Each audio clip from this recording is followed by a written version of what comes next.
Shivaji park 1 BHK flat आता फक्त 16 लाखात, तेही कुडाळ सारख्या स्मार्ट शहरामध्ये. रेडी पोझिशन मध्ये फ्लॅट्स उपलब्ध. पत्ता शिवाजी पार्क, सत्कार हॉटेल रोड, कुडाळ. संपर्क 9422 379399 किंवा 9422 065 181.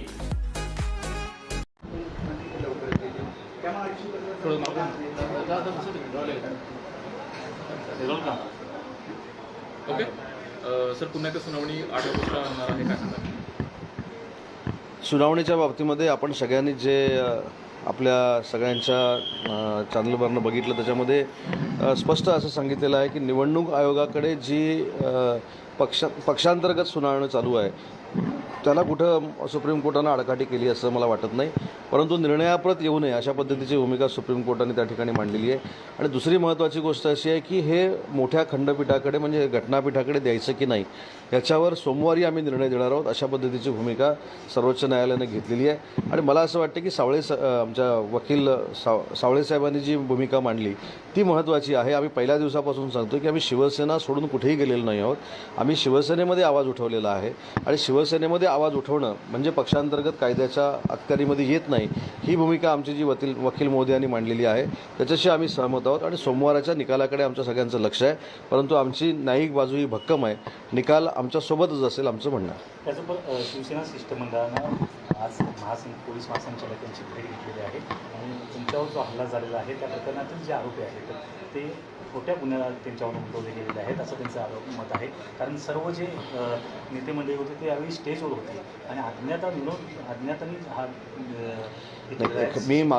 मला तर असं वाटतं की काल ह्या सगळ्या बाबतीतल्या मुलाखत दिल्यानंतर माझी भूमिका स्पष्ट झालेली आहे. मी त्याच्याकडे आता दुर्लक्ष करून महाराष्ट्रामध्ये शिवसेना कशी वाढेल यासाठी मी प्रयत्न करतो आहे. निलमताई भेटल्या, विनायक राऊत साहेब भेटले, अरविंद सावंत साहेब भेटले, सगळं आम्ही टी व्हीवर बघितलेलं आहे. त्यांच्या स्टेटमेंट देखील बघितलेल्या आहेत.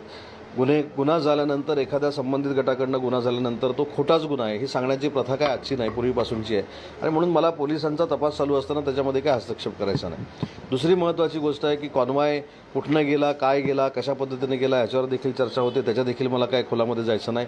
एक महत्त्वाची गोष्ट आहे की ज्यावेळी हल्ला झाला त्यावेळी पोलिसांचा ताफा माझ्यावर होता, हे निर्विवाद सत्य आहे. त्यामुळे ते कोण नाकारून चालणार नाही. CC फुटेज आहे, ज्या क्लिप्स आहेत, व्हिडिओ क्लिप्स आहेत, पूर्वीच्या लोकांनी भाषणामध्ये सांगितलेलं की ज्या पदाधिकाऱ्यांनी सांगितलं हा आम्हाला अभिमान आहे, उदय सामंतवर हल्ला झाला याच्याबद्दल आमचा अभिमान आहे, ह्याच्यातले पण काही लोक त्याच्यामध्ये आत आहेत. मग असं आपण कसं म्हणू शकतो की ज्यांच्यावर गुन्हे दाखल झालेले आहेत ते अयोग्य आहेत? तरीसुद्धा ही न्यायालयीन बाब आहे. न्यायालयाने त्यांना काही पोलीस कस्टडी ठोकवलेली आहे. प्रत्येकाला प्रत्येकाची भूमिका मांडण्याचा अधिकार आहे आणि म्हणून निलमताई असतील, विनायक राऊत साहेब असतील, यांनी जी काही भूमिका मांडलेली आहे त्याच्या विरोधात मला काही बोलायचं नाही. पोलीस तपास चालू आहे, योग्य तो निर्णय होईल. सरकारपर्यंत शिवसैनिकांवर जे हल्ले झाले माथेरानमध्ये प्रमुख चव्हाण यांच्यावर झालेला हल्ला आहे किंवा इतर ठिकाणी झालेले जे हल्ले आहेत या ठिकाणी मात्र कल्याण डोंबिवलीमध्ये या ठिकाणी मात्र आरोपींना अटक केली जात नाही. त्यांनी त्यांची भूमिका तेच सांगितलं, त्यांना त्यांची लोकशाहीच्या पद्धतीनं, मी लोकशाही मानणारा एक कार्यकर्ता आहे, लोकशाहीच्या पद्धतीनं त्यांनी त्यांची भूमिका महासंचालकांकडे मांडलेली आहे. महासंचालकांनी त्याची नोंद घेतलेली असेल आणि त्याच्यावर योग्य ती कारवाई महासंचालक करतील. त्याचबरोबर जे आता सुप्रीम कोर्टाचा निर्णय झालेला आहे, परत सोमवारी सुनावणी होण्यात आलेली आहे, तोपर्यंत मंत्रिमंडळ विस्तार होईल की किंवा काय? सोमवारी सुनावणी आहे किंवा मोठ्या घटनापीठाकडे हे द्यायचं की नाही हे सर्वोच्च न्यायालय ठरवणार आहे असं आपल्याच चॅनलमधनं आम्ही सगळ्यांनी बघितलेलं आहे. परंतु मंत्रिमंडळाचा आणि ह्या सुनावणीचा कुठं हे असेल असं मला वाटत नाही. परंतु मंत्रिमंडळाच्या विस्ताराबाबतचा निर्णय हा मुख्यमंत्री एकनाथजी शिंदे आणि उपमुख्यमंत्री देवेंद्रजीच घेणार आहेत. परंतु मंत्रिमंडळ विस्तार न झाल्यामुळे अजित पवार म्हणतात की सगळ्या फाईल रखडलेल्या आहेत, कामकाज ठप्प झालेलं आहे. आपणच याचं उत्तर दिलं पाहिजे की कामकाज कुठं ठप्प झालेलं आहे. दोन लोक जरी असतील म्हणजे मुख्यमंत्री आणि उपमुख्यमंत्री जरी असतील तरी अतिशय चांगल्या पद्धतीनं सक्षमपणाने ते काम करत आहेत.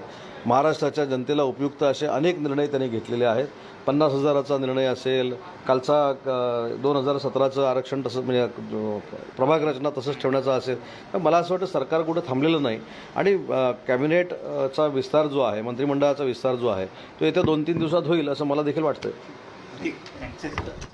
असे नवनवीन व्हिडिओ पाहण्यासाठी कोकणशाहीचं यूट्यूब चॅनल सबस्क्राईब करा व बेल बटन प्रेस करा. तसेच फेसबुक पेज लाईक करा आणि इंस्टाग्राम पेज व ट्विटर पेजला फॉलो करायला विसरू नका.